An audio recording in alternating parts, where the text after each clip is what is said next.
Selamat siang. Assalamualaikum warahmatullahi wabarakatuh. Waalaikumsalam. Hari ini akan diselenggarakan seminar proposal tesis Bapak Muhammad Evandri Dewaksara selaku tim penguji. Pertama adalah Bapak Dr. Kumara Ariwana, yang kedua adalah Bapak Dr. Alfa Hendi Muhammad. Nah, di seminar proposal tesis ini nanti ada status lulus nggak lulus, jadi Mas Evandri harus berusaha dengan sangat baik ya. Nah, ini nanti nilainya akan dikonversi jadi nilai riset planning. Oke.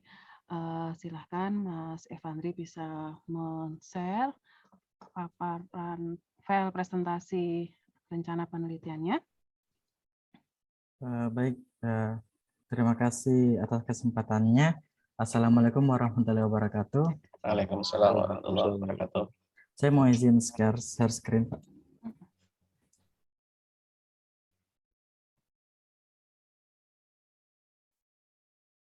Baik, apakah sudah terlihat? Ya, sampun. Perkenalkan, nama saya Muhammad Evandri Dewaksara. Adapun judul proposal tesis saya mengenai particle swarm optimization untuk penentuan parameter dan fitur seleksi pada algoritma K-nearest-neighbor pada prediksi target hafalan siswa SMPTN.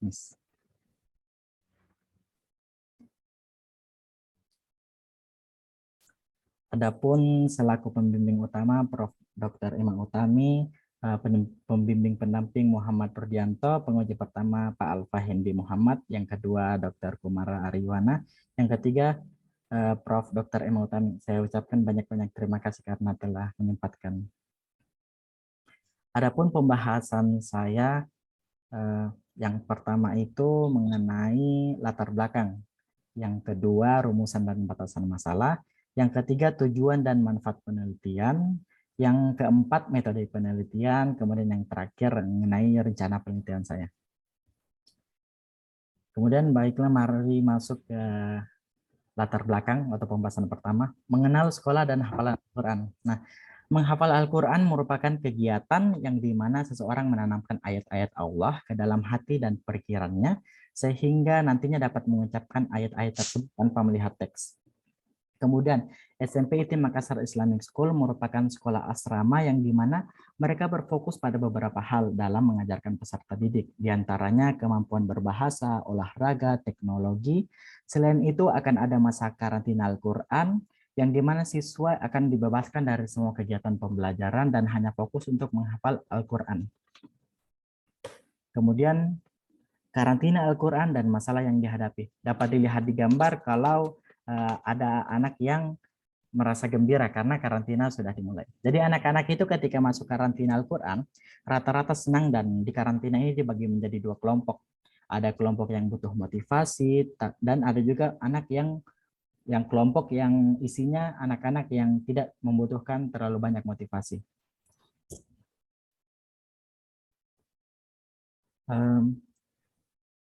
Kemudian, meski begitu, pengelola karantina Al-Quran terkadang kebingungan untuk menentukan siswa mana yang masuk ke dalam kelompok yang perlu perhatian lebih dan kelompok yang tidak begitu membutuhkan pembinaan lebih lanjut. Hal ini didasari oleh kurangnya tenaga pendidik yang berkompeten dalam hal tersebut. Dapat dilihat di gambar, ada anak yang bertanya, "Ustazah, aku masuk kelompok mana?" Bentar ya, Ustazah juga bingung nih. Nah, inilah masalah yang dihadapi di SMPT Makassar Islamic School. Kemudian, apa saja yang mempengaruhi hafalan Al-Quran? Menurut Darli Matul, ada beberapa faktor yang mempengaruhi siswa dalam menghafal. Di antaranya faktor internal, yaitu faktor kepribadian. Jadi faktor kepribadian ini merupakan faktor yang paling berpengaruh dan sebagai pembeda antara setiap anak. Karena masing-masing anak memiliki kepribadiannya masing-masing. Kemudian faktor eksternal, yaitu metode yang digunakan. Nah, kalau tadi faktor kepribadian adalah pembeda bagi setiap siswa, sedangkan kalau faktor eksternal, yaitu metode yang digunakan adalah faktor seragamnya, karena semua menggunakan metode yang sama. Jadi setiap anak menggunakan metode menghafal yang sama. Adapun faktor lain mengenai komunikasi interpersonal guru dan siswa dalam bentuk motivasi. Nah, hal ini dikemukakan oleh Desti dan Yunidar pada tahun 2021 bahwa yang dengan hasil bahwa 33,3% variabel komunikasi interpersonal mempengaruhi minat hafalan Al-Quran. Kemudian berdasarkan penelitian terdahulu diketahui beberapa faktor yang mempengaruhi hafalan Al-Quran. Faktor internal diantaranya kepribadian, minat, dan bakat, serta kemampuan daya ingat memori. Kemudian faktor eksternal, metode yang digunakan, motivasi, kelancaran membaca dan menulis Quran, amalan rutin yang dilakukan, waktu, fasilitas, dan tempat. Selain daripada faktor internal dan eksternal, ada juga faktor yang tidak begitu berpengaruh, seperti jenis kelamin, tempat tinggal, dan berbagai data pribadi lainnya. Kemudian, mencari tahu faktor apa yang paling mempengaruhi hafalan Al-Quran dan siswa. Berdasarkan kumpulan data yang ada, maka perlu untuk dilakukan pemanfaatan guna mendapatkan informasi mengenai faktor apa yang paling mempengaruhi siswa dalam menghafal Al-Quran. Untuk mencari tahu hal ini diperlukan rancangan model data mining yang dapat memprediksi siswa mana yang dapat mencapai target hafalan atau tidak. Adapun solusi berangkat dari studi literatur, maka penelitian ini dilakukan untuk mengukur dan mendapatkan model untuk memprediksi target hafalan siswa dengan mengolah faktor-faktor yang mempengaruhi siswa secara internal dan eksternal. Algoritma yang digunakan dalam penelitian ini adalah algoritma KNN, kemudian PSO, yang berfungsi untuk menghitung bobot dari setiap variabel untuk mendapatkan solusi optimal. Dan untuk tahap seleksi datanya, untuk mengurangi variabel yang tidak begitu berpengaruh besar atau redundant, maka diterapkan forward selection. Baiklah, masuk ke rumusan dan batasan masalah. Berdasarkan latar belakang masalah yang telah dijelaskan, maka rumusan masalah dalam penelitian ini sebagai berikut. Yang pertama, berapa tingkatan kemampuan algoritma KNN dalam memprediksi target hafalan siswa. Kemudian yang kedua, berapa tingkat akurasi dan efisiensi pada akurasi dari algoritma KNN setelah dioptimasi dengan PSO dan forward selection dalam memprediksi target hafalan siswa. Kemudian yang ketiga, variabel apa yang paling dominan untuk mempengaruhi akurasi dalam perhitungan target hafalan siswa, baik sebelum maupun sesudah diterapkannya algoritma PSO. Kemudian mengenai batasan masalahnya dapat dilihat ada banyak, mungkin saya sebutkan sebagian saja, seperti penentuan jumlah dataset, yaitu dengan pengambilan data sampel dengan mengacu pada nilai siswa, penentuan keputusan akhir mengacu pada hasil yang dilakukan oleh KNN, kemudian pengukuran perbandingan akurasi menggunakan confusion matrix.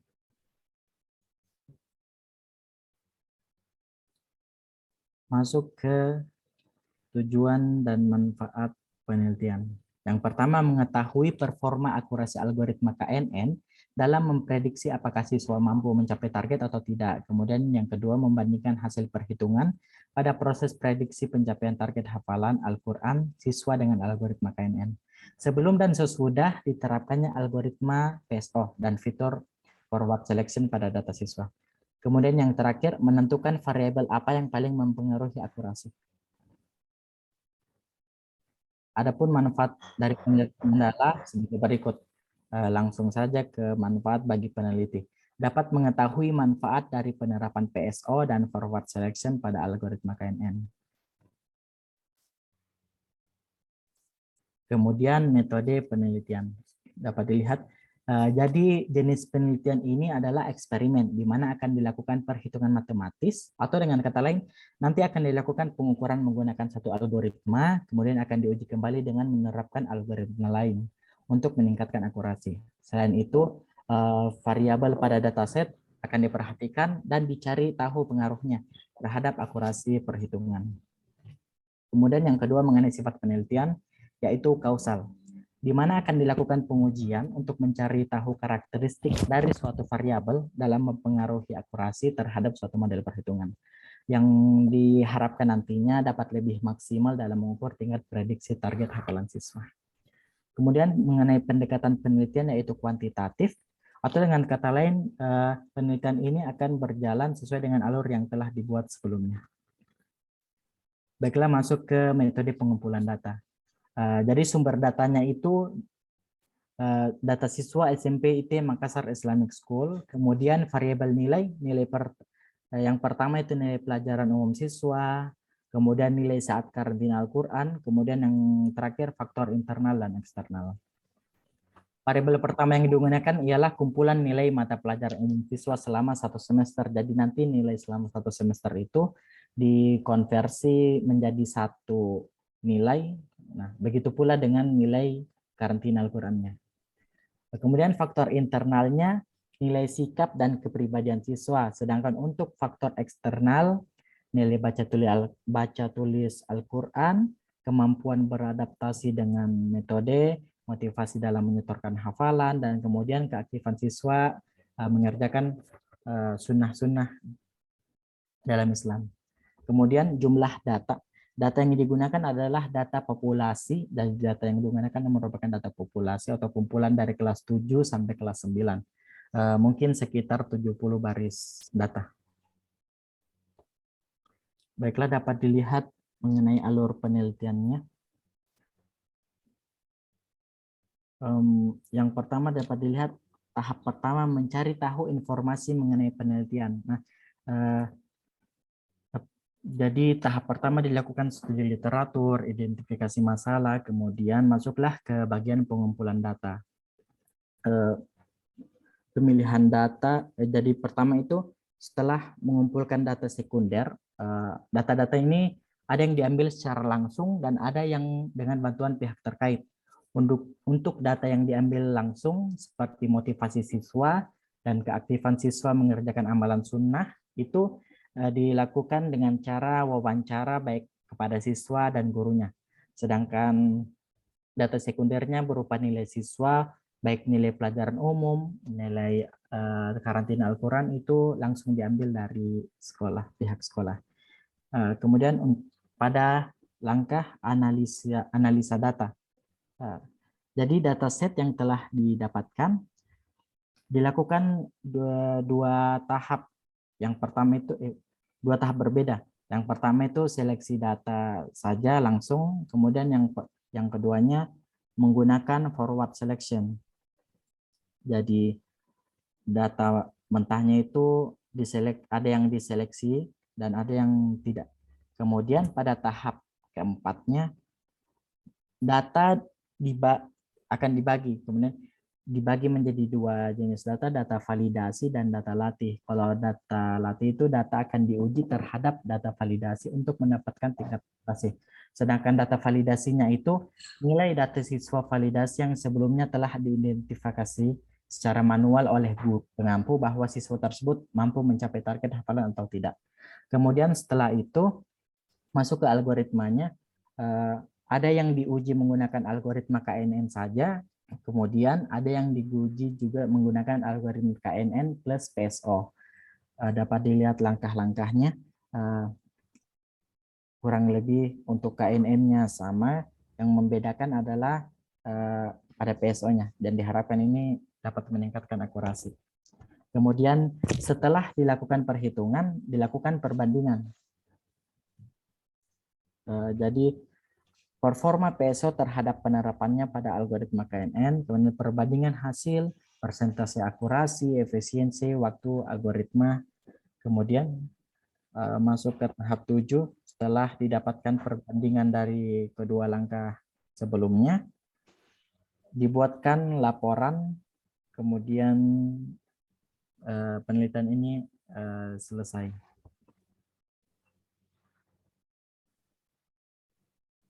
Adapun rencana penelitiannya dapat dilihat untuk langkah 1 sampai 2 itu saya berharapnya dapat selesai di bulan April ini, 2 pekan awal April. Kemudian untuk analisa data dan langkah selanjutnya saya berharap dapat selesai dari pertengahan April sampai Mei. Kemudian untuk tahap evaluasinya conversion metric, menggunakan conversion matrix dan dokumentasi hasil penelitian, saya berharap dapat selesainya di akhir Mei. Adapun daftar pustakanya seperti ini. Mungkin ini yang bisa saya sampaikan. Masukan dan sarannya sangat berarti bagi saya. Oke, terima kasih banyak Mas Evandri, paparan rencana penelitiannya. Nah, kita minta masukan-masukan ya, arahan-arahan supaya penelitian ini nanti bisa berjalan dengan baik. Kita minta arahan yang pertama dari Bapak Dr. Kumara. Monggo Bapak. Maaf Prof, Pak Alfa dulu penguji pertama Prof. Oke, nah ini Pak Alfa tidak open kamera. Pak Alfa, baru Pak Riza, sebentar. telepon. Saya baru nelfon rumah. Oh, oke, ya udah kalau gitu. Oke, saya dulu nggak apa-apa. Mas Evandri, bagus sih ininya, topiknya. Cuman saya pengen tahu penelitian sebelumnya tentang apa faktor-faktor yang mempengaruhi penghafalan atau sekolah hafiz begini ada nggak, Mas? Rata-rata penelitiannya bukan tentang data mining sih Pak, tapi ada. Halo, nggak kedengeran? Tes. Oke, ulangi, berarti nggak kedengeran, Mas. Kalau untuk penelitian terdahulunya saya cari, kalau untuk data mining belum ada, tapi kalau untuk yang penelitian kayak seperti meneliti faktor-faktor secara langsung deskriptif, mereka ada banyak. Nah itu sebagai pijakan contohnya yang mempengaruhi orang berprestasi dalam sekolah hafiz begini apa, Pak? Hafalan Al-Qur'annya, kemudian bagaimana kedekatan mereka dengan Al-Qur'an, bagaimana penerapannya setelah lulus seperti itu mungkin. Nah, tercantum di dalam introduction ini belum penelitian sebelumnya tentang minimal. Jadi begini, Mas Evandri ini kan ingin meneliti faktor-faktor apa saja yang mempengaruhi prestasi hafiz begini. Nah, dari faktor-faktor itu kan masih banyak pertanyaan tuh, mana yang bisa dioptimalkan di kemudian hari kan begitu. Intinya kan di sana toh. Iya, Pak. Nah, pijakan awalnya itu sebaiknya kalau ada itu penelitian sebelumnya yang di sana mencantumkan bahwa faktor-faktor yang mempengaruhi tadi apa, bukan hanya internal, eksternal gitu, itu masih sangat umum gitu. Siapa tahu di sana misalkan apa ya, kebiasaan tidur, kemudian kebiasaan makan, atau bahkan mungkin siapa tahu di sana mungkin ada jenis makanan halal yang dipakai ya, begitu. Saya nggak tahu, itu hanya dugaan ya. Ada belum seperti itu, Mas Evandri? Belum ada. Belum ada. Coba ya digali. Kalau tidak, itu nanti jenengan tadi ya, faktor internal itu, motivasi itu masih sangat terlalu luas ya untuk dioperasionalkan, istilahnya itu untuk dioperasionalkan. Orang itu kan menilai motivasi itu, oke, motivasinya 8 itu apa toh, motivasi 8 itu kan masih terlalu luas sekali gitu.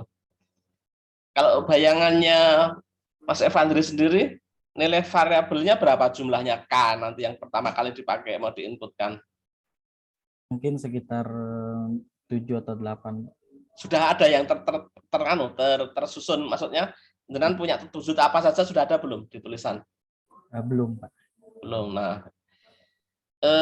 ya boleh sekitar 7 nanti.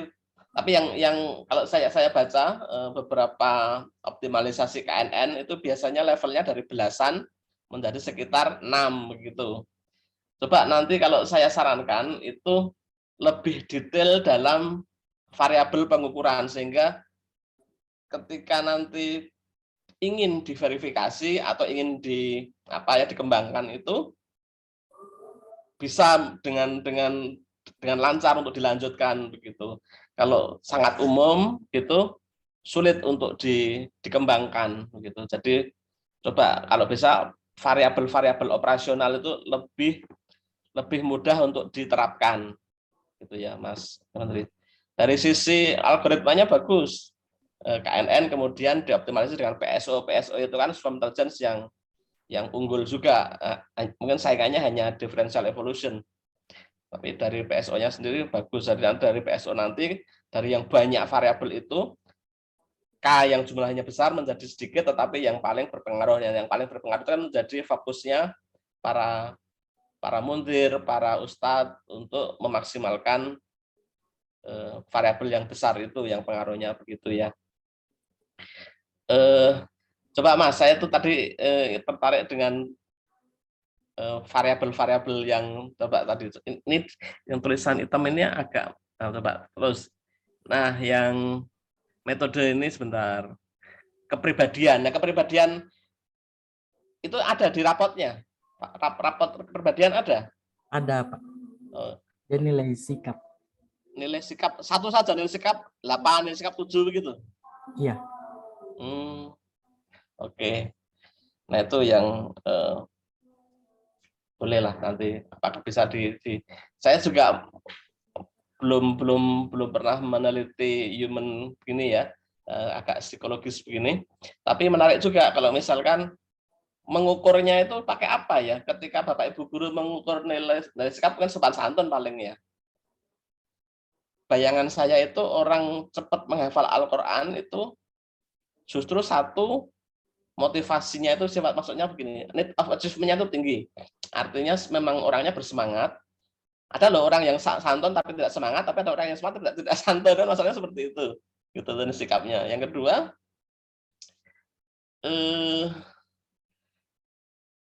ada situasi, jadi begini, di dekat saya itu juga ada pesantren Hafiz itu, ada situasi yang sangat dipengaruhi oleh problem keluarga kayak begitu. Jadi ketika di rumahnya itu ada masalah gitu, kadang-kadang dipesantrenkan itu karena memang hanya sekedar pergi dari rumah kayak begitu. Jadi mungkin ada faktor-faktor juga eksternal yang perlu juga diperhitungkan, yang saya nggak tahu apakah SMP IT ini sudah homogen begitu ya, artinya levelnya kayaknya orang-orang kaya semua begitu. Kalau sudah homogen begitu ya mungkin faktor kayak gitu nggak ada ya. Tapi kalau misalkan heterogen dari kalangan bawah sampai kalangan atas campur begitu, mungkin hal-hal seperti itu bisa mempengaruhi gitu.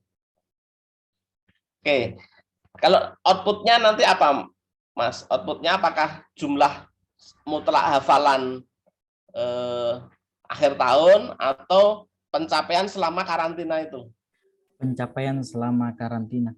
Oh, selama ini yang sudah ada sebagai gambaran, selama karantina itu berapa ayat, berapa juz? 3 juz. Rata-rata targetnya 3 juz dalam waktu berapa? 20 hari. Berapa hari 3 juz? Ya. Wow, keren. 3 juz ya. Kalau itu ya itu kayaknya tanpa di riset pun sudah hebat. Rata-rata segitu, 3 juz segitu. Iya, rata-rata capai. 3 juz dari 0 jadi ketiga, atau dari 3 jadi ke-6 gitu bisa ya? Iya, pokoknya 3 juz teranak gitu. Keren, berarti kalau misalkan 30 juz berarti 20 kali karantina hafiz gitu ya. Oh, keren itu. Saya justru tertarik untuk menunggu ininya nih, menunggu hasilnya ini kalau misalkan. Tapi ya itu tadi, agar replikasinya nanti mudah begitu bisa dilanjutkan, itu variabel-variabelnya itu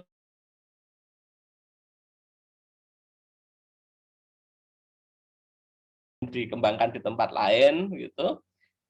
Nah, saya sarankan ini juga nanti ada upaya untuk menulis papernya ini nanti, tidak hanya selesai di tesis. Ini paper ini cukup menarik kalau misalkan dipublikasikan di event di jurnal internasional, tapi yang berbahasa Arab itu bisa nggak ya? Keren ini kalau misalkan bisa berbahasa Arab. Yang di King Saud, Oke, Pak. mungkin saran saya dari itu, oke. Matur nuwun Prof, segitu saja. Terima kasih banyak Pak Dr. Kumara. Ya, ada 2 hal. Yang pertama, Mas Evandri perlu menambahkan rujukan-rujukan dari publikasi hasil penelitian sebelumnya sehingga dapat teridentifikasi.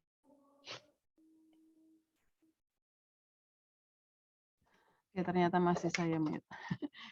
Ya, ada 2 hal ya Pak Mas Evandri. Pertama adalah Mas Evandri perlu menambahkan rujukan-rujukan dari publikasi-publikasi hasil penelitian sebelumnya sehingga dapat teridentifikasi faktor-faktor apa saja baik eksternal maupun internal yang mempengaruhi capaian hafalan. Jadi mungkin yang sekarang ini sudah teridentifikasi adalah umumnya seperti itu gitu ya, tetapi supaya dapat dipertanggungjawabkan maka Mas Evandri perlu ada kajian teoritisnya. Tetapi jika belum ada, maka Mas Evandri perlu mencari rujukan dari buku-buku yang diterapkan di pondok-pondok pesantren Hafiz itu Mas ya, sebagai acuan. Jadi mungkin bisa jadi orang informatika belum pernah meneliti ini gitu ya.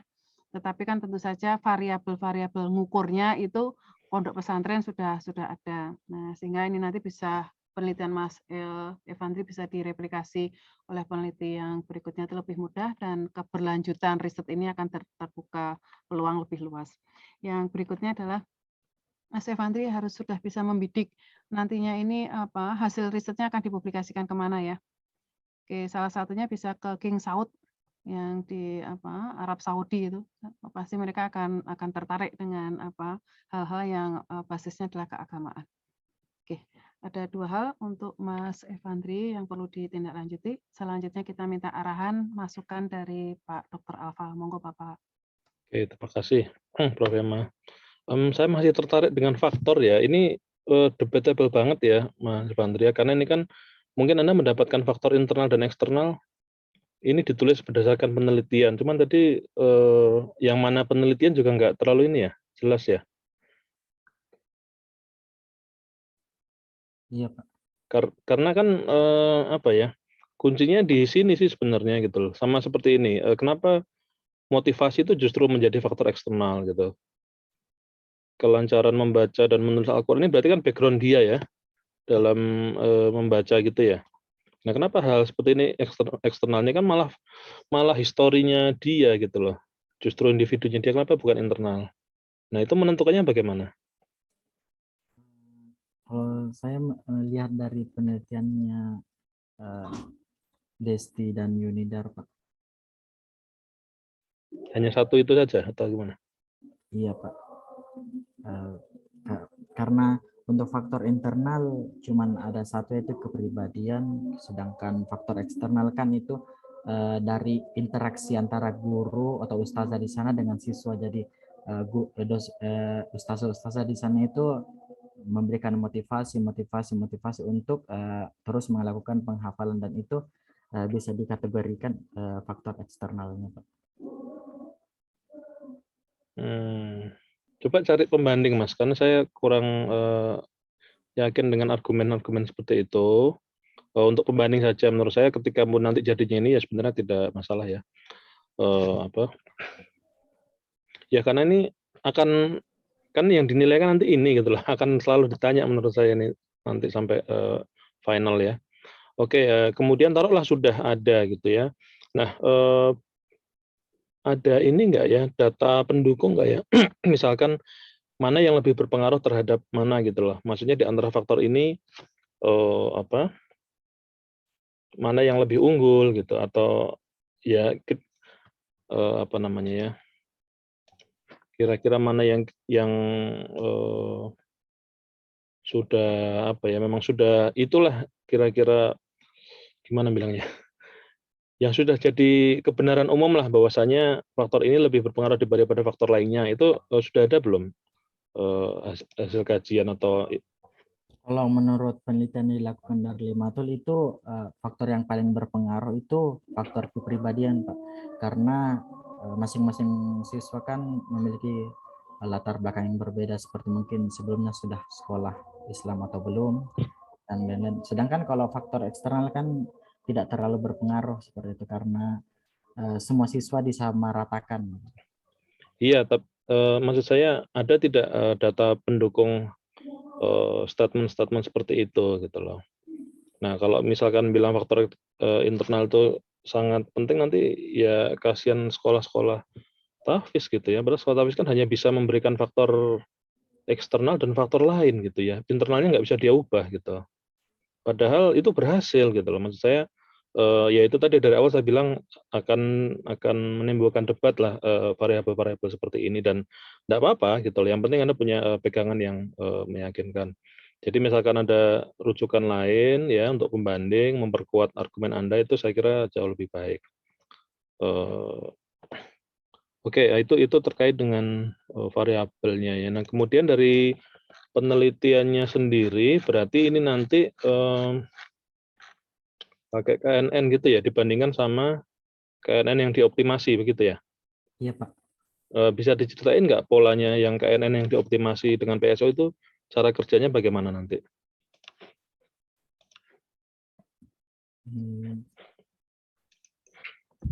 Cara kerjanya untuk KNN itu pertama kan memilih nilai K, kemudian dilakukan klasifikasi, kemudian nanti hasilnya itu dibandingkan hasil hasil nilai K-nya itu mulai dari 1 misalnya sampai 10, kemudian dibandingkan menggunakan conversion matrix Bentar. Kalau yang KNN kok ada solusi optimalnya nih apa nilainya nanti? Yang di sebelah kanan ini.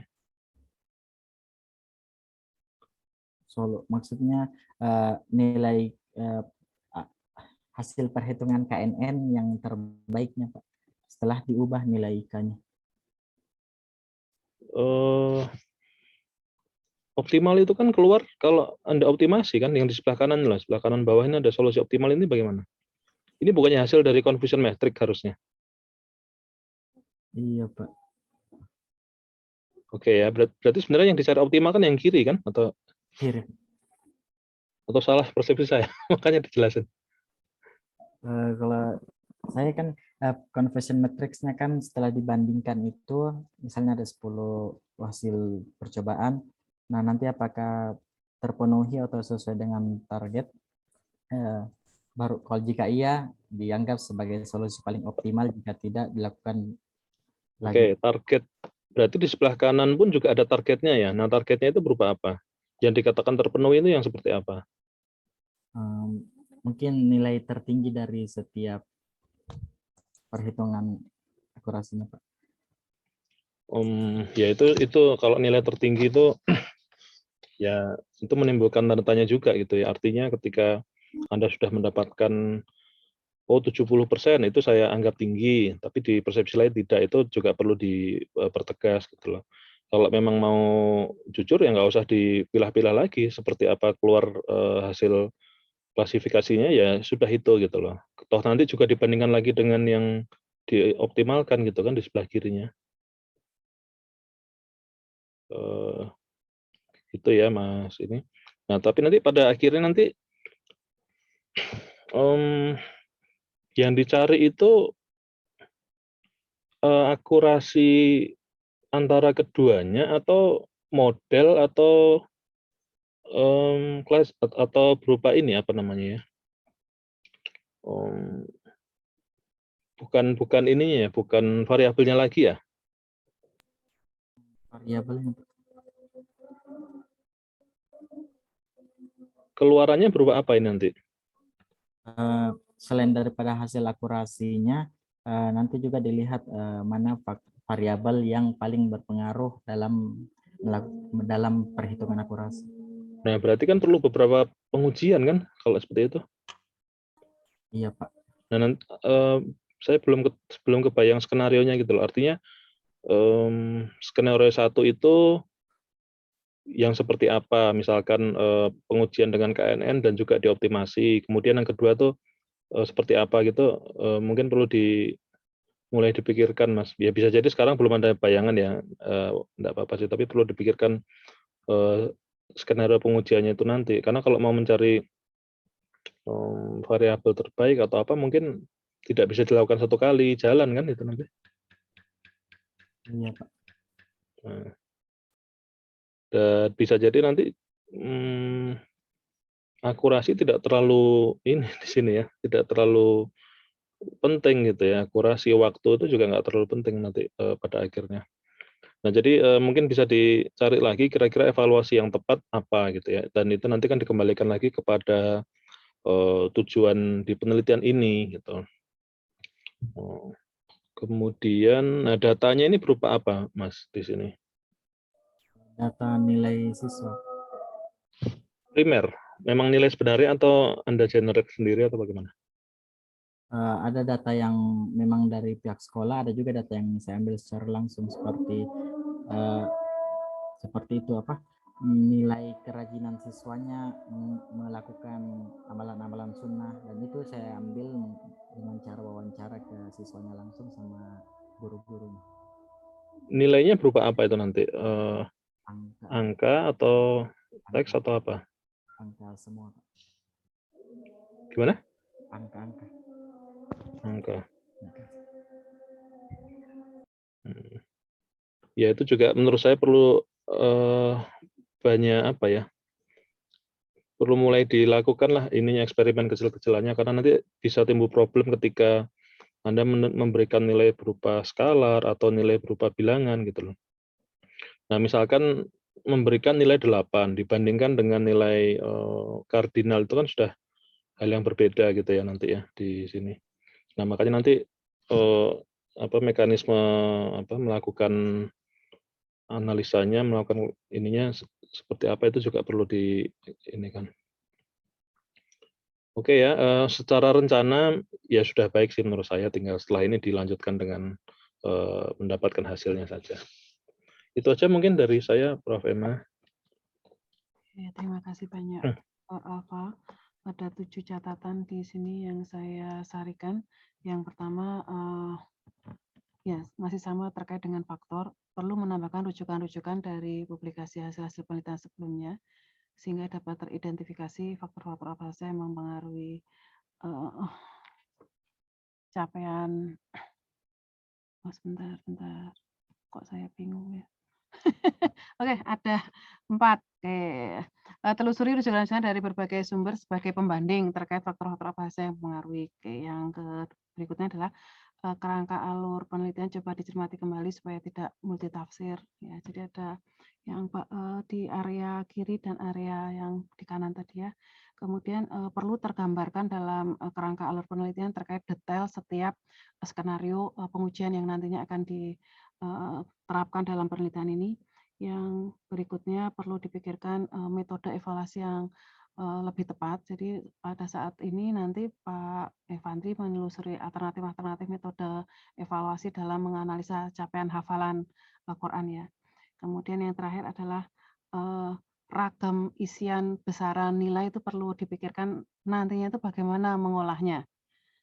Ya, ada total ada 7 catatan dari Bapak Dr. Kumara dan Bapak Dr. Alfa. Ada tambahan yang saya terlewat, Bapak-bapak? Cekap, Bu. Oke. Terima kasih banyak Bapak Dr. Alfa dan Bapak Dr. Kumara atas masukan-masukan untuk semakin Pak Evandri bisa memulai penelitian ini dengan track yang benar gitu ya.